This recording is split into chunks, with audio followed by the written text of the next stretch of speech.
Bu Yuraida, di samping ibu adalah saudara Liber. Apa ibu mengenalinya?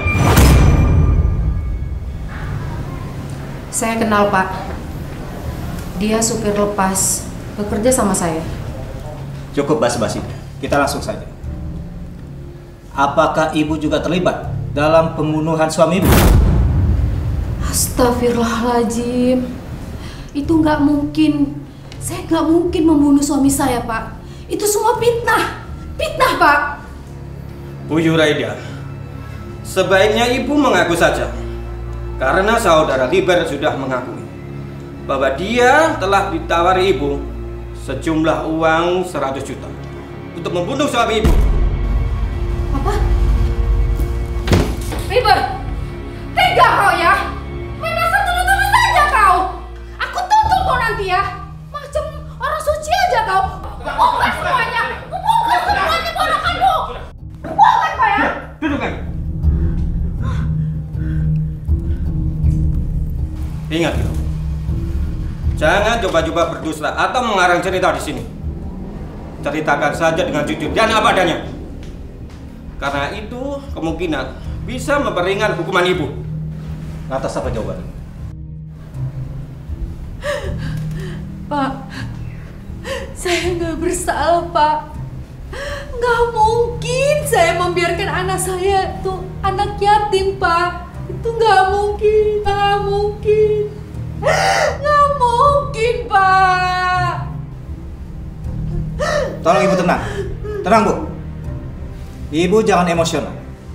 Karena pembuktian itu ada di pengadilan, Bu. Benar, Pak. Alibi saya sangat kuat, Pak. Saya bersama anak saya di rumah saya, Pak. Sementara suami saya subuh itu udah berangkat kerja. Saya nggak tahu, Pak.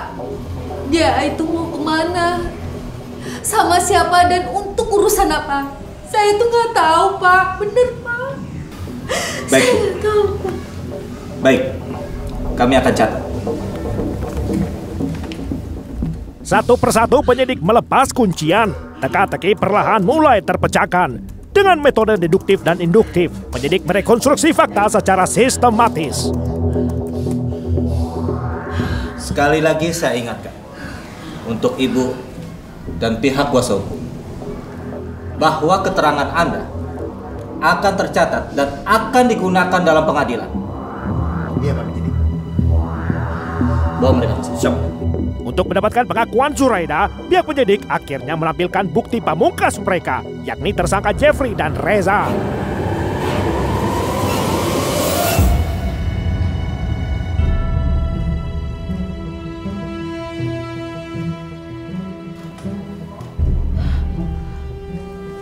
Bu.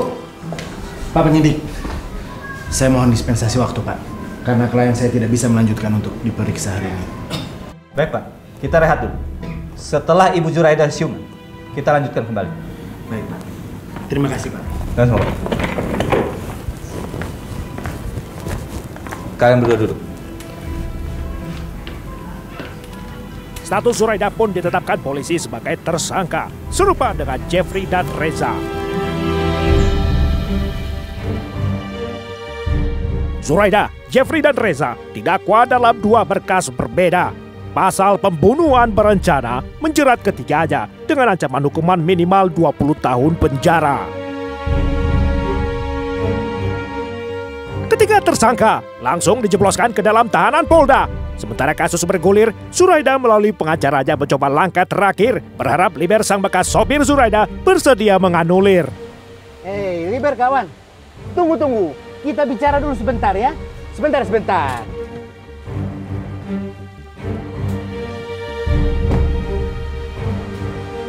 Payah kali kau, Bang.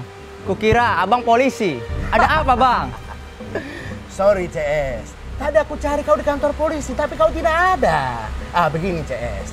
Aku mau minta tolong sama kau. Sekali ini saja. Gimana? Minta tolong apa, Bang? Wah, pasti abang ini disuruh Ibu Zuraida ya?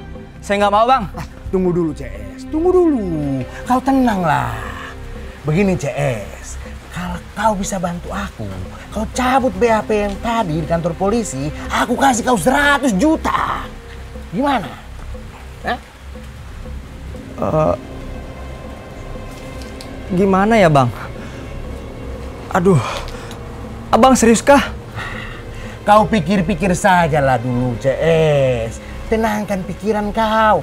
Kau pikir-pikir dulu sampai kau yakin, baru kau hubungi aku. Ini kartu namaku. Nanti kalau kau setuju, kau cabut BAP-nya, kau hubungi aku, ya. Jangan lupa, kau hubungi aku. CS. Jurus Zuraida terakhir, kemudian mubazir. Zuraida CS kandas di titik nadir. Lantaran Liber ternyata mempertahankan keterangannya, sehingga Zuraida CS tetap terancam hukuman penjara.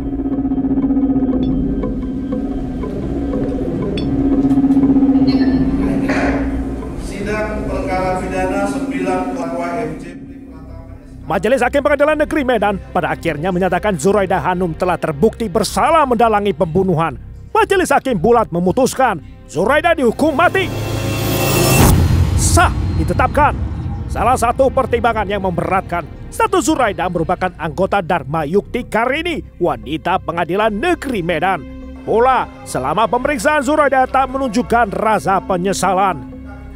Sementara Jeffrey Pratama diganjar hukuman seumur hidup di penjara, sedangkan Reza Palevi hanya 20 tahun kurungan.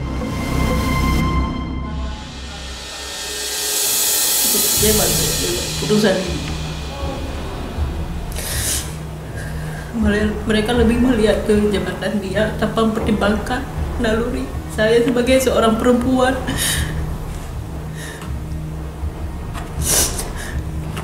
Yang padahal mereka juga terlahir dari rahim perempuan, tapi mereka tidak bisa sedikit aja punya hati nurani.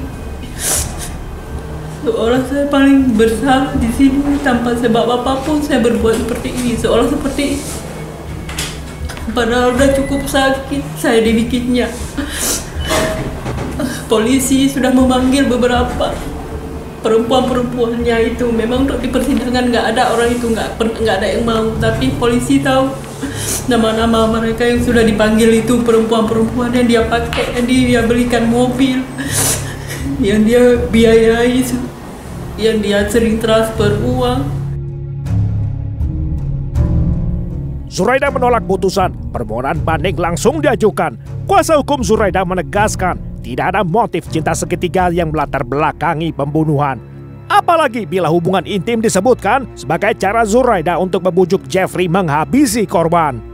Selain itu pula, putusan majelis hakim dinilai melanggar hak asasi terdakwa sebab tidak mempertimbangkan anak terdakwa yang masih belia.